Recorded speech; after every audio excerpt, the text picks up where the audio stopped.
Sports. Welcome back to Bite Size Sports. We've got just a full slate of news. Let's start right off with the Bucks and Celtics game. The Bucks won their 11th straight last night on the back of a 40-point outing from the All-Star himself, Jrue Holiday. Now, it should be noted that Boston was missing not only Jason Tatum, but also Jaylen Brown.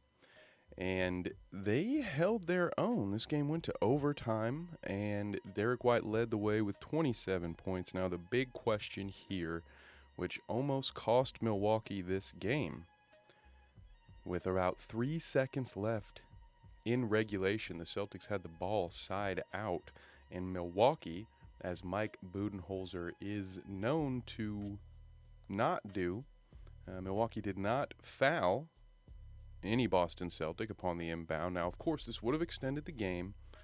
It would have required that Milwaukee would have to inbound the ball one more time and likely shoot 2 more free throws.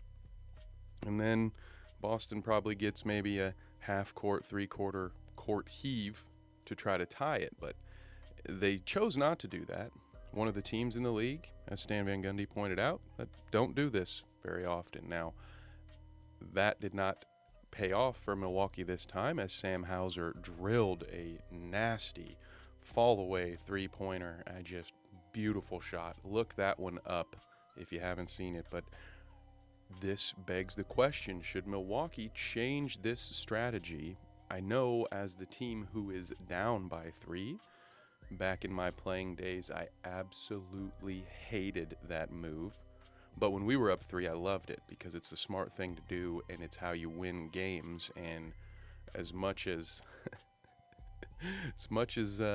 as a consumer, we may not like it. And I laugh because we're going to talk a little bit about this in regards to the Super Bowl coming up, because I finally had some time to sit on that ending and come to essentially the same resolution that we're talking about now, which is it's the right way.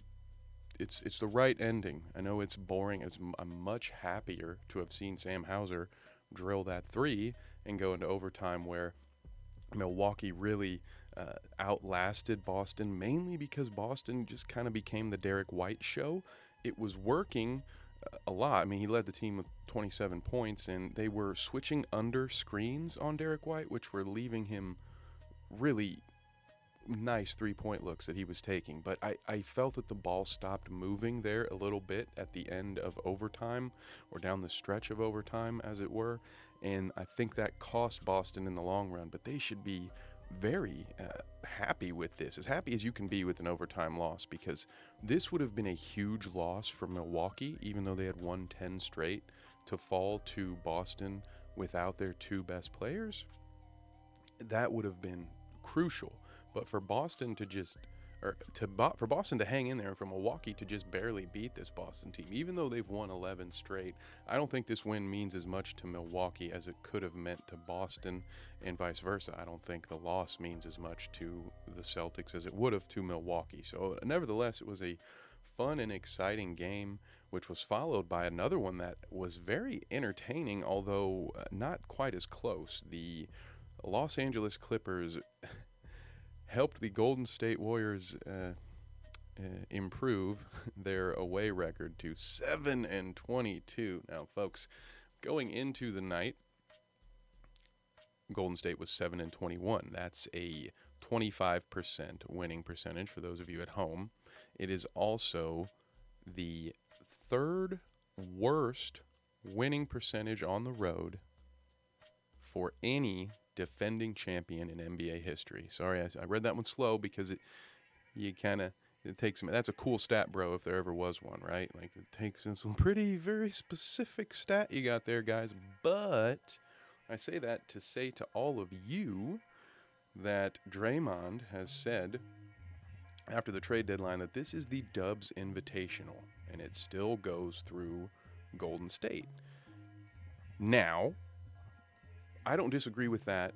Technically, they're the defending champions, let alone the defending Western Conference champions. So yes, technically it goes through them, but to infer that they are still the favorites when they're hanging on for dear life in the 9 seed right now.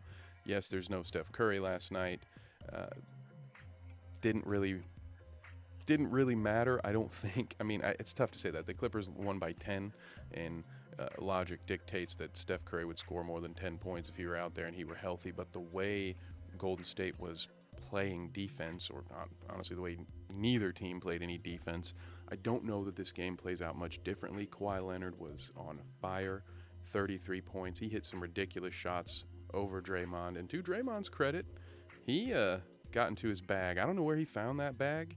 I don't know if he, had to take the subway one of these days and just found a bag under his seat, but he got into that bag last night and had a couple of offensive moves that will make you believe you're living in a simulation if you haven't seen them yet. But Golden State is the secondary story to me personally in this Warriors-Clippers game. What I saw last night from that LA Clippers team is a team that, when healthy, could compete with any team in the league. And they may not be done yet. They may be adding more to this roster, and that more may be in the shape of Russell Westbrook, which could be concerning. I can hear some of you already, no, please, no, don't.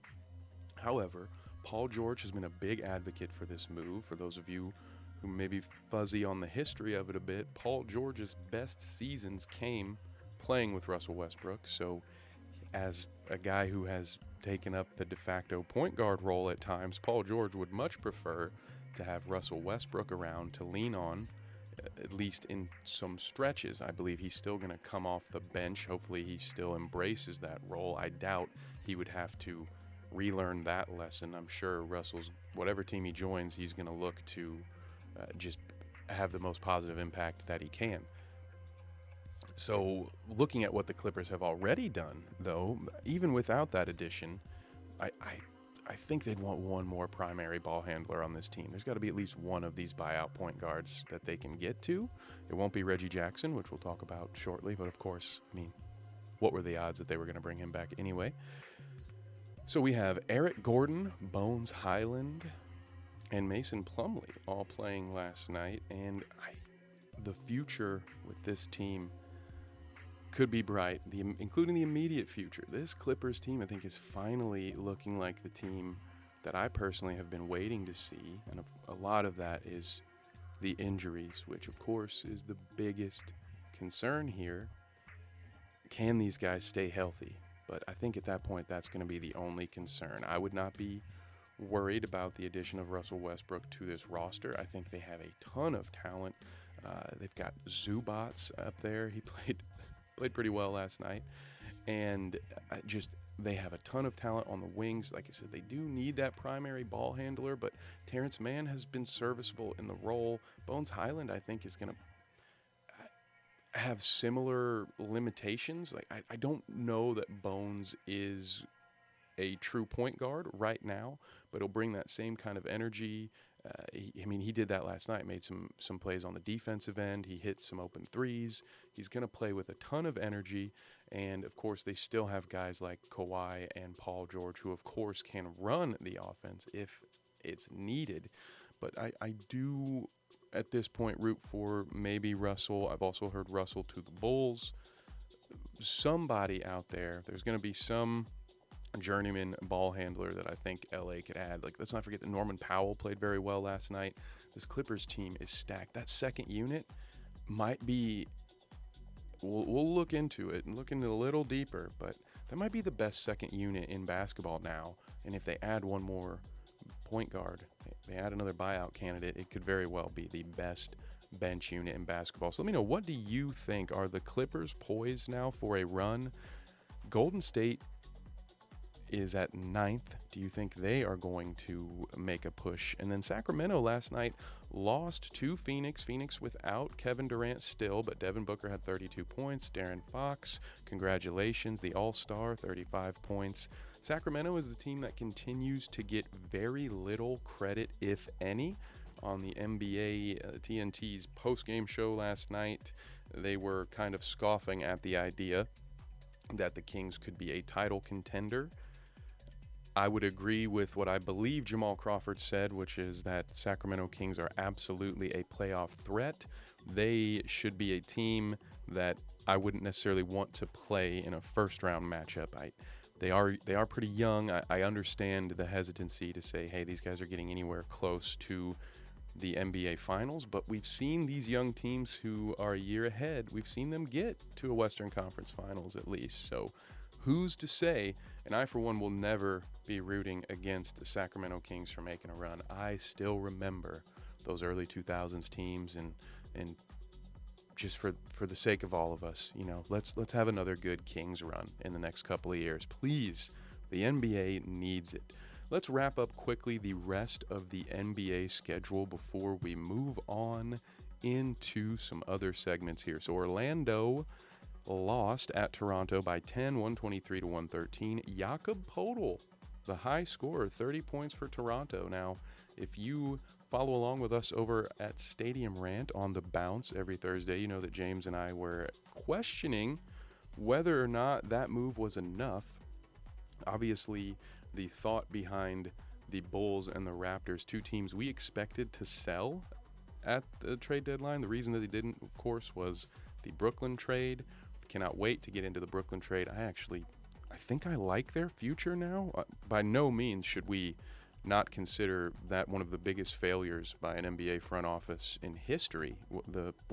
When you look at it all together, of course it's a failure, but considering what they had to go through, you got Cam Johnson, Mikal Bridges, Spencer Dinwiddie. This Brooklyn team could very well still be a low-seeded playoff team, or very least should be in the play-in in the East. So, however, it made Toronto and Chicago confident enough that, hey, that's one of the top four. That's one of the top four seeds in the East that is now down. They're not going to be in that top four. Let's make a run instead. So Jakob Poeltl with 30 points very quickly, making an effort to prove us wrong over at the Bounce. Wendell Carter Jr. led the Orlando Magic with 26 points. And now this is another thing we've talked about a lot on the Bounce. You maybe heard it here, but I got a text from James earlier this week stating that Orlando may have the best young core. We've talked about this at length. There's a few teams out there right now.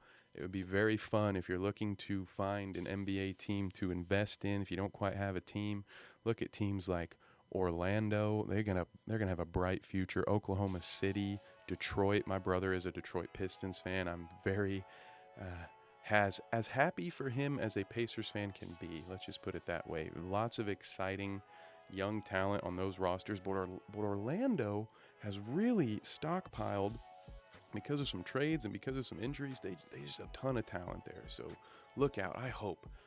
We talked a little bit about NBA history a little bit ago on that last beast there, talking about the Kings, and run that back when thinking about Orlando. You got the Shaq Penny teams, you got the Dwight Howard, Rashard Lewis, Hedo Turkoglu teams, Jameer Nelson, remember that guy? Oh man, this Orlando, I would love to see it. They've gotten close a couple of times, so I would be happy to see an iteration of the Orlando Magic that gets to keep their solid young core and build upon it. But let's move through the last game of the night. The only game we haven't discussed much was the Washington Wizards playing at Portland. They took down the hometown Blazers by 25 points. 126 to 101. Forgive me if you can hear the neighbor's dog needs to be let in. So moving right along, that's a perfect time for us to segue into our next segment.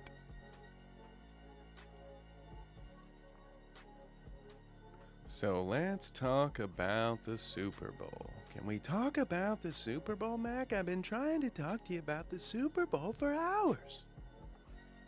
The Super Bowl did not end the way any of us would have liked, did it? Except for, I guess, Chiefs fans. They don't probably care so much, but it was a deflating end to the game.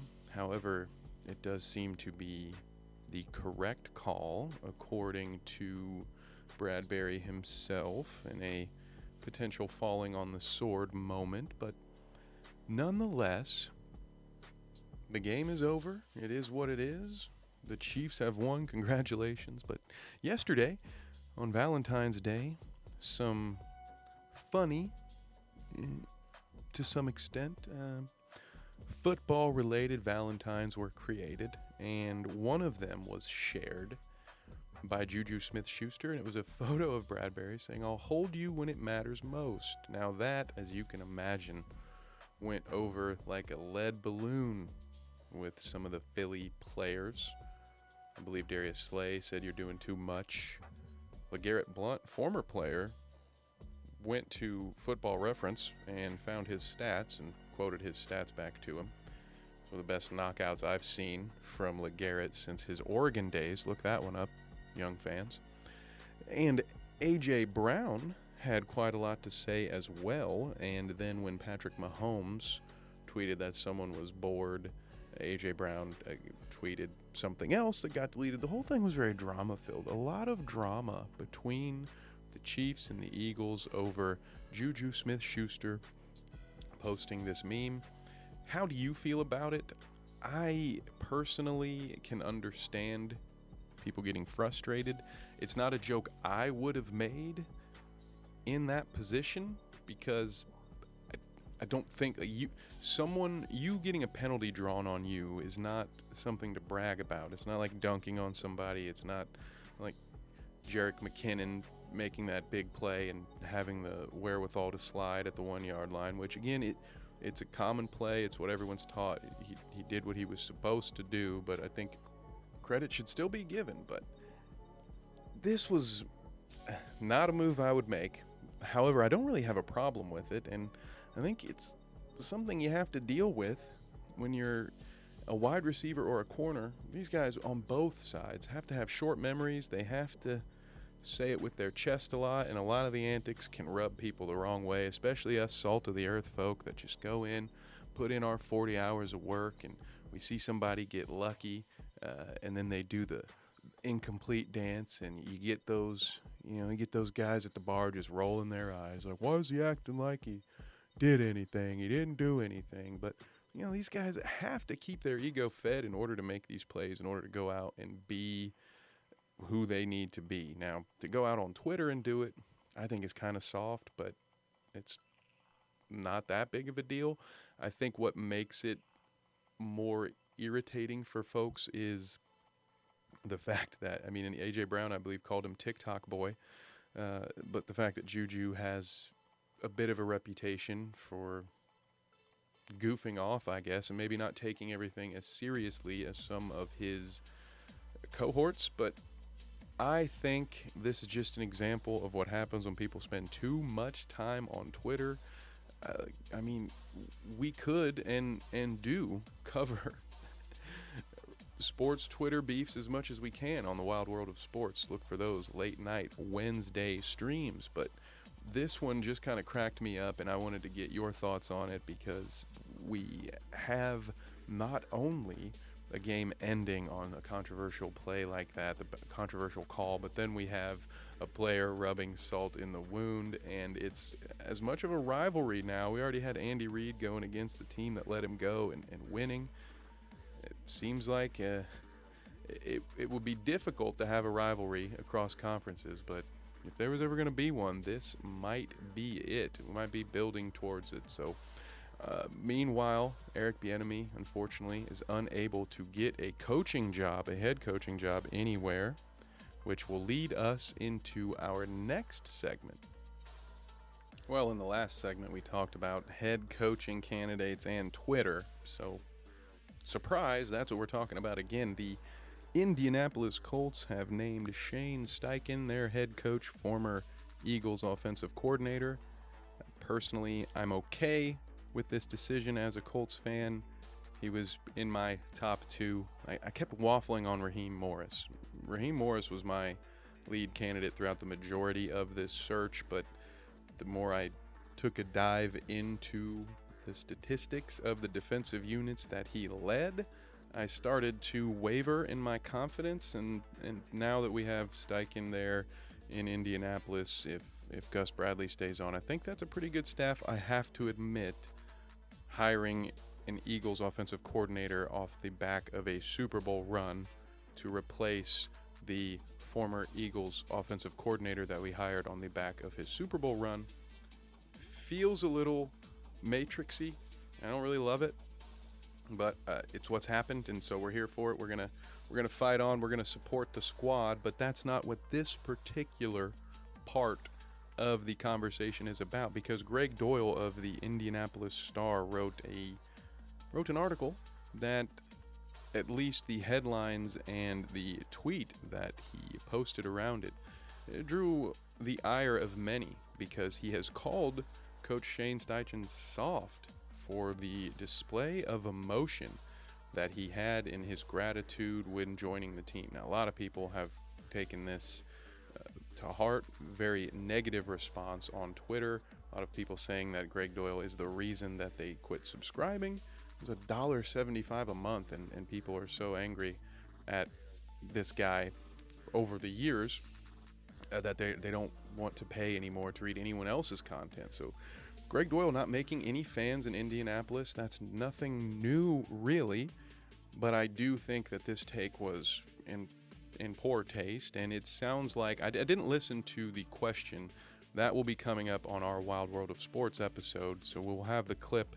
He asked potentially a bad question to the coach as well that people are busting him for. So check out that article if you want. I don't even really feel like promoting it, but we do need to be fair and also balanced. So make your own judgment on that, but I would say calling any man soft for showing his emotion, especially in the world of sports where it's done. Again, we just talked about this in a different context in our last segment.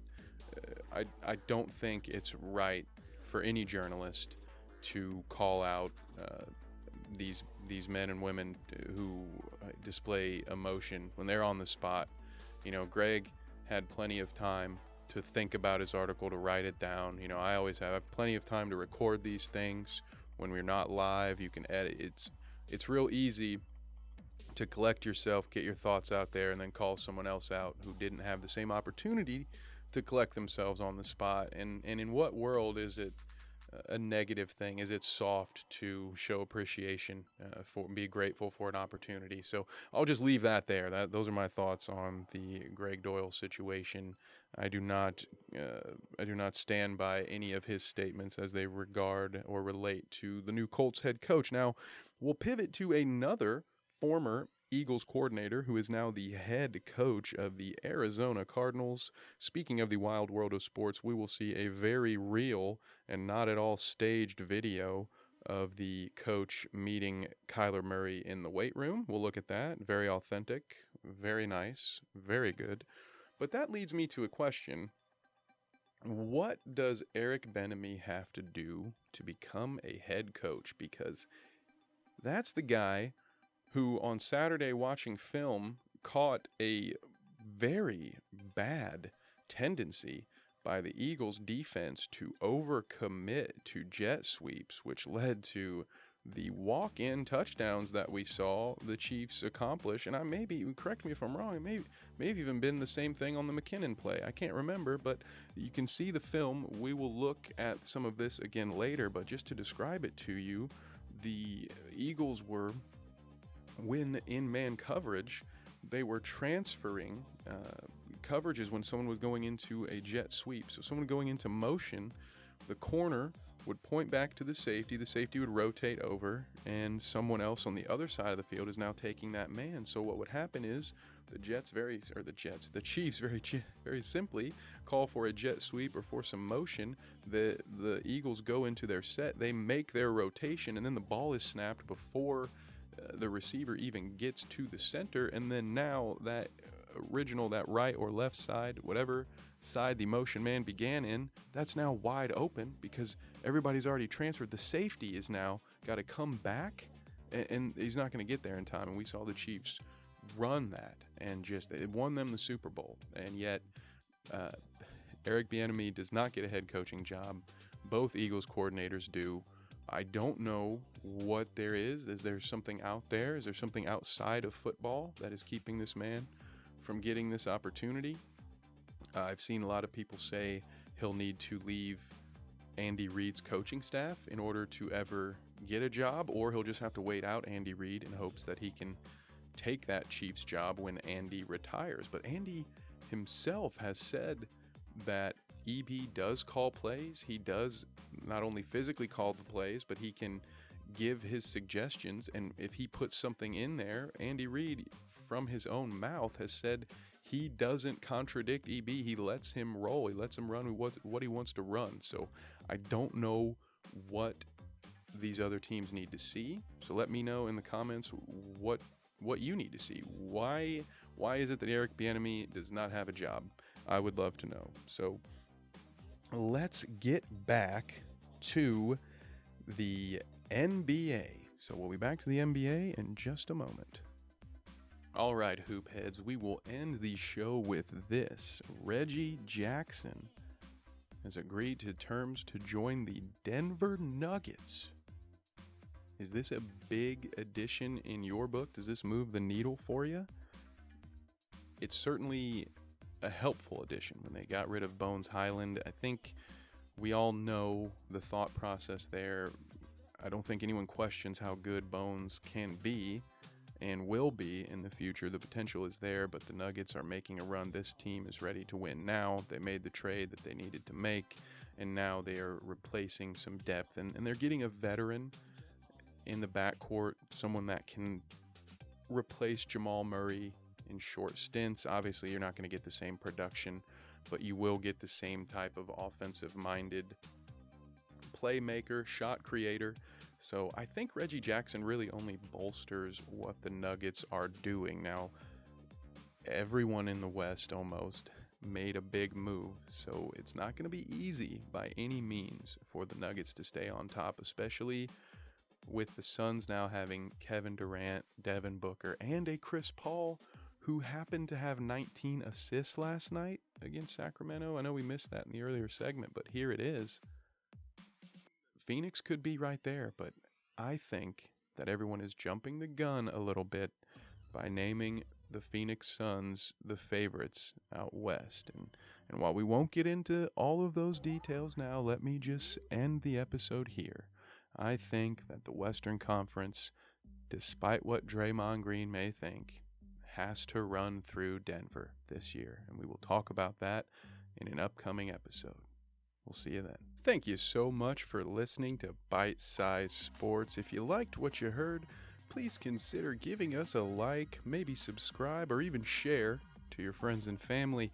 You have no idea how much that helps the channel, and we greatly appreciate it. If you want to stay in touch with us and be notified of all our new posts, I suggest you follow us on Twitter at Bite Size Sports. There is an underscore between bite and size. You can also find us on Instagram and TikTok, where we have some of our shorts, some of our reels. Hope to see you there. And once again, thank you so much for listening.